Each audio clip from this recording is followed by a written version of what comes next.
Hey everybody, Bat Merc here. Tonight I'm going to be reviewing Conan the Barbarian number 19. This book has been going strong for a little over about a year and a half now. This book was really hard to find too. I'm so glad I got the this cover, man. It's got the Robert De La Torre. I think it's one of my favorite Conan covers so far. I've seen something really cool about it. You got the blood coming down off here. Where did it come from? Is it from him? Is it from the cat? Is it from a foe that he just took out? Who knows? A little bit of coffee. I got that coffee from IHOP, man. They sell IHOP coffee at Walmart. I went there today. Pretty crazy. Had to try it out. It's not bad. I'm going to be doing some spoilers in this review too, so be warned. Just letting you guys know. Might even spoil the whole book. Feels like it's been a while since we had the Doug Braithwaite back on art. So I'm gonna get in there and show it to you guys. So I had to hunt this book down, man. It was really hard to find. A couple stores aren't even carrying Diamond right now, so I couldn't even get it. So luckily, I found a store. We opened the first page and we have these pastiche books that you guys can pick up. Again, I've read some. They had a chapter from one of these two books. I forgot what Savage Sword it was, but it was really cool, man. I gotta check these out, and then a host of other different Robert E. Howard stories that you can get from TitanBooks.com. Got the big dogs right there on the cover, and right here, man, we're gonna jump into where we were. The little synopsis looks like it's taking place right about here, and it's about, I'd say, about 2 years, maybe 3 years after the events of the last issue. So here we go. On the Road of Kings, persuaded to join thief Tarnasha in stealing a Stygian relic, Conan of Samaria and Belit soon discovered a proposed simple heist to be anything but. A stealth gave way to savage combat. Conan witnessed a Stygian priest transform into a serpent man before stabbing the Sumerian with the very relic sought blade, a twisting dagger known as Fangs of the Serpent. While Conan and Belit slew the remaining enemies, Tarnasha seized the relic and stole it into the night, forcing Conan and Belit to flee their ship and ship out to sea, leaving Kairos behind. 2 years had passed, 1,000 days since Conan first laid eyes on Belit. Now within the inlands of the Black Kingdoms, along the Zarkiba River, the Queen of the Black Coast lies dead, and their years of grieving have come to a terrible end. Conan stands alone with his grief, deep in an unfamiliar and hostile jungle. So here we go. We got awesome art right here by Doug Braithwaite, back on the book. We had a little departure right there, a different artist. I think it's great what they're doing. It feels like they're putting Doug Braithwaite on maybe like 4 books a month, or I'm sorry, maybe like 5 books a year, and then they're doing De La Torre on 5 books, and then having them do like some covers, and then they bring in another artist to kind of give them a break, and then you get these with doing that again. You get these little mini arcs that are just 4 with one artist, 4 with another, and then maybe. Or maybe 5 with one, 5 with another, or and then 2 with another person to come in and give those guys a break, and then also give that other person a mini arc. Maybe bring in another artist, fan favorite, or maybe bring in someone that's new and up and cover. Let them grind their axe and show them what they got. I think it's a good way to do it. It's brilliant. Man, I hope Conan comes out with a TV show someday. The Sumerian's mind is aflame. Searing thoughts, smoldering desires, his memories burn so bright that he struggles to embrace the heroic pain of the present. Twisting Loyalties, Part 3, Hunted. The Sumerian's heart is aflame, his tragic fire dancing, its tragic fire dancing higher and higher. Belit's blazing love transformed in foul fate into a dreadful funeral pyre. This work really, Braithwaite's art really brings this to life. It's like really immersive. Takes you right into that jungle. Even after the galloping whole of love's dark loss, An instinctive need remains: survival. Morning will not bring Conan to safe harbor. Sorrow will not keep him fed on the treacherous journey to come. He gets the little little reptile. He's eating it right there. Barbarian and a half, man. And the colors in here are just, oh man, so good. You got again Jim Zub, Diabolical Doug Braithwaite. You got a Dangerous Diego on colors. Rodriguez, man, that guy's killer on the colors, man. Loving it. Look at all the different greens and blues he's bringing into the night. Green is obviously the color of death, and then blue of night. Just really good marriage. And then he brings in the heat with the oranges and the blood of the red. Just knows how to really set up the beats of the sequential. And treacherous it is. Countless hours spent trudging through mud-laden swamps, steaming with humidity. You can really feel that heat, that sweat you're just wiping from the bottom of your throat as you're going through that treacherous jungle. Or waiting for torrents of rain to stop long enough to make any progress at all. In the cold climes of Cimmeria, Conan would keep moving to stay warm as he traveled the echoing lands of Grey. But here, in the dense jungles of the Black Kingdoms, every movement drips with horrid heart, and the colorful foliage seems set to mock him in every way, every step of the way. We got him coming up on this beehive right here, or hornet's nest. Okay. Were he not griped with so by grief, or worn with his weariness, his keen senses would have warned him. You got the hornet's nest. He kicked the hornet's nest. Bloody Mitra. He's running, trips, falls, goes down a little mini waterfall, and someone's in the water. Bloop, bloop, bloop, bloop, bloop, bloop. You got him wrestling a gator right there, bringing unfortunate havoc to the fray. I'm just loving the colors in here. Look at the orangey sneaking in there. Got the orange and the greens popping like Halloween's. Oh man, it's an awesome battle right here. Conan and a capacious crocodile. Locked in struggle for supremacy, straining, thrashing. The beast has fattened himself on many meals, but this day, the Cimmerian serves in steel. He's gonna grab his sword, he grabs it, whoosh, right through the head, and it will feel no more. It's not a triumph to be shared in song or sonnet, but a victory nonetheless. Conan knows he must pull himself to his feet and carry on, and he will, after a moment's rest. Even weary as this is, the Cimmerian soul is ever honed to endure. The sharp sound of a twig splitting in this forest snaps the senses back into focus. Friend or foe? So we got a nice little transition. Again, the colors, man. The artwork. Love this shot right here. You don't really know what that is right there. It's very mysterious. Can't make it out. Yeah, I love it. Yeah, it's some type of a phantasm. A phantasmic phantasm right there. And it doesn't reveal exactly what it is. Maybe later on in the story. In the shadows of the trees, they form a presence, watching the Cimmerian, measuring his worth. Conan's sight is yet to adjust to the dismal darkness. And by the time he sees more, there is only night sky and a scornful silence. The next morning, there is no sign of the watcher, no trace of his presence. The barbarian's mind wonders if perhaps it was only exhaustion and a trick of the light. But his gut knows better. Discreetly, diligently, he's being followed. By the time he finds a footpath amongst the flora, he welcomes this distraction. Extant evidence of life is far better than fleeting phantoms. So I'm gonna leave it right there. Okay, there's more action here. You're gonna get a pretty badass battle.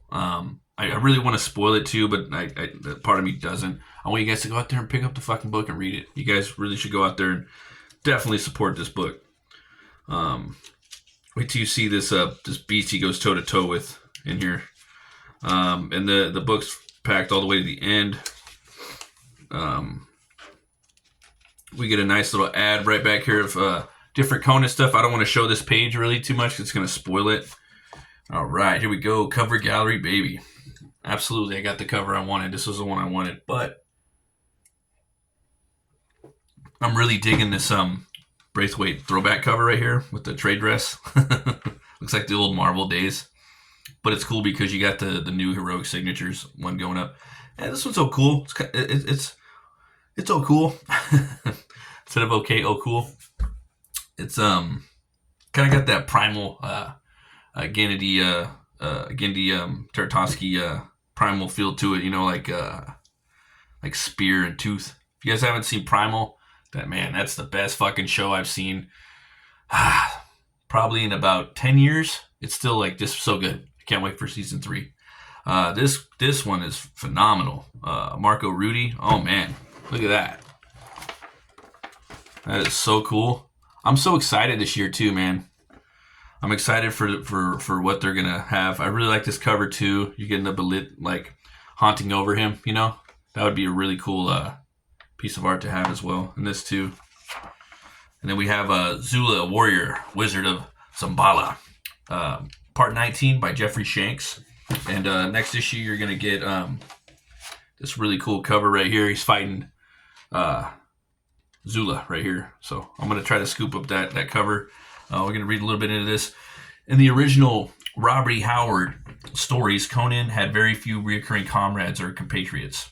Nestor the Gunderman, who appears in the Hall of Dead, synopsis, is likely the same friend of Conan that was hanged in Rogues in the House. Count Trocero and Prospero appear in all of the King Conan stories. But for the most part, Conan's companions rarely last more than a single adventure in the original tales. Yeah, it kind of makes sense. You know, you're going to probably end up losing that buddy years in the story, and it's going to create, you know, a lot of drama within the story. So that's probably why they would get killed off a lot. You know, not a bad thing, not a bad mechanic in the story. This would change when the stories were republished in paperback form in the 1960s, edited by L. Spurg de Camp. De Camp and his collaborator, Lynn Carter, added several recurring comrades of the Cimmerian, including Juma, the Kushite, and the Vanir Buccaneer, Sigurd Redbeard. Awesome. The trend would continue in other media as well, including the movies, the television show, and of course the comics. In its latest medium, or last medium, that one would be the more popular companion. First appeared Zula, the warrior wizard from Darfur. Zula first appeared in 1978 in Marvel's Conan the Barbarian number 84 during Roy Thomas's famous Belit arc. Guys, if you haven't checked out my review of the last Savage Sword of Conan, watch it. But before that, go read the latest issue of Savage Sword of Conan. Do yourself like a favor, go pick it up. Roy Thomas writes it, and De La Torre does the artwork. It's epic, so fucking epic, and it kind of ties in with this story a little bit too, without spoiling too much. A powerful warrior with iconic mohawk haircut and a single strap tiger skin tunic. Zula meets Conan for the first time when they are both imprisoned in a Stygian dungeon. We learn that he was a prince from the Zambala tribe in the southern Darfur, who has been enslaved during a Kushite raid, while much of the rest of his village was slaughtered. Zula was subsequently sold to a sorcerer in Kishata, the Stygian city of magicians, where he picked up knowledge of the Eldritch arts. Ooh, maybe a little Lovecraft right there, huh?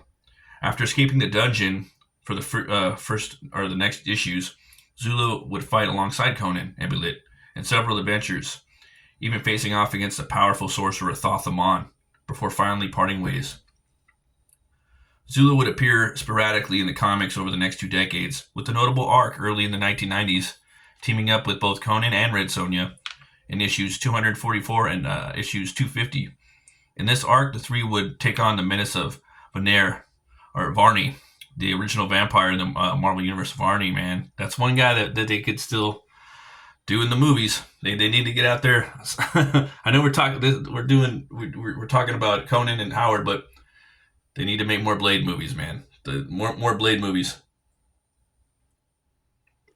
Back to Formula Marvel. This was followed by a backup feature in Savage Sword of Conan with Zula, continuing to partner with Red Sonja in the adventure in Zambulia.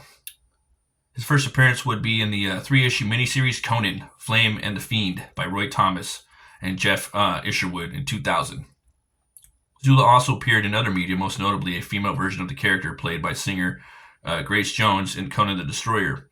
Jones Zula was a thief and a warrior rather than a wizard, but her fiercely enthusiastic performance has probably made her the most popular version of the character. Yeah, she was pretty badass in there.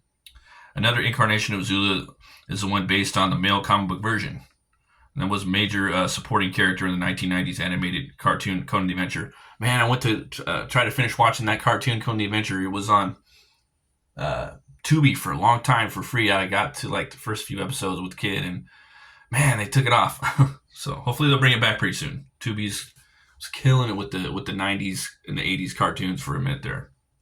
They dropped the ball. They got to pick it up again. The animated version of Zula even had an action figure produced in 1992. Roy Thomas has even written about his motivations for creating Zula on several occasions. He was looking for a sometimes ally, sometimes frenemy of Conan, much like Red Sonja. Yeah, you got to have the frenemies, man. You got to have the people that are there to kick ass with you and go on some missions, but they're also ready to kick your ass at the same time. He chose to have the character come back from the Proto-African Hyborian Age, Black Kingdoms, so that the character would have some similarities to uncivilized Sumerian, but also have a very different cultural perspectives. He also noted that he was aware from fan mail that the comic had a significant African American readership, and he wanted to create a character that would provide what he would call more inclusive representation. I think it's fair to say that Roy was successful in creating a character in Zula that nearly all Conan fans would or could appreciate.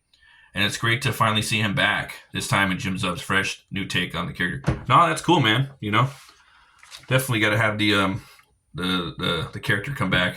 It's pretty awesome. And I'm loving what they're doing right here. This is a new thing that they're doing. This is really cool. I hope they do this till they run out of all the characters.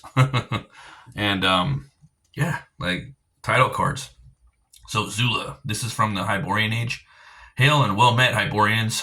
We're Monolith, the team behind the upcoming Conan the Barbarian Age RPG. As an exclusive for fans of Conan the Barbarian comic, we wanted to share this unique NPC profile for Zula so you can include them in your own journeys through an age undreamed of. You will find more about Conan the Barbarian Age at monolithedition.com or by scanning this QR code. The one called Zula takes many forms of men, women, beasts, but whatever this warrior's new ripple under the animal hide or human flesh, whether it's journeying by hands, by land, sea, or sky or sea, Zula has but one purpose: slay all snakes and give no quarter to those that slither. Set's minions took lurk in every shadow, their coils tightened, waiting to seize and smother their warm-blooded foes. They will try, and Zula will hound them one by one until they are all dead. So you got the might at 5, you got the edge at 4, grit at 4. Look at that, you got all the stats right there. It's pretty cool, man. He gets the shape-shifting abilities. Yeah, I'll let you guys look at that. Go pick it up. And Solomon Kane. I got this on my pull. I can't wait to start reading this. Another Howard character. Hopefully he gets an ongoing series. I know after this, I know right now it's going to be Zurcher. Patrick Zurcher's doing it. It's looking phenomenal. And then if Patrick gives it up, hope somebody else picks it up and keeps it going. This is a big character. A lot of people are really responding to it right now, so I think it's a really good opportunity for this character to shine now. I think he's going to have some time. A lot of people are learning about this character. He's becoming more and more popular. There's another character too that's getting popularized, and that is Captain Kronos by Hammer Films. They're going to redo the Hammer. They're coming out. I think it's Vinegar Syndrome. They're putting out a Captain Kronos DVD, and Captain Kronos is my favorite Hammer horror movie. I watched that as a kid, really got into it, and you could tell he's definitely inspired by Solomon Kane. So if that character is going to be blowing up, I already know this guy's blowing up. I see stuff about him all the time on social media. So that being said, I hope Heroic Signatures in conjunction with Titan, they keep putting out Solomon Kane books. We should be getting one of those a month and also one Conan a month. And hopefully we'll be getting a Bram McMorn book or something like that. At least, I don't know, sometime. But for sure, Conan and Saul McCann, they should be getting their own books. Check this book out, guys. Go pick it up. It's freaking awesome. I give it 2 horns way up. Thanks for watching, guys. Always remember to be bold, be brave, and roll the bones to know your role. I'll see you guys next time.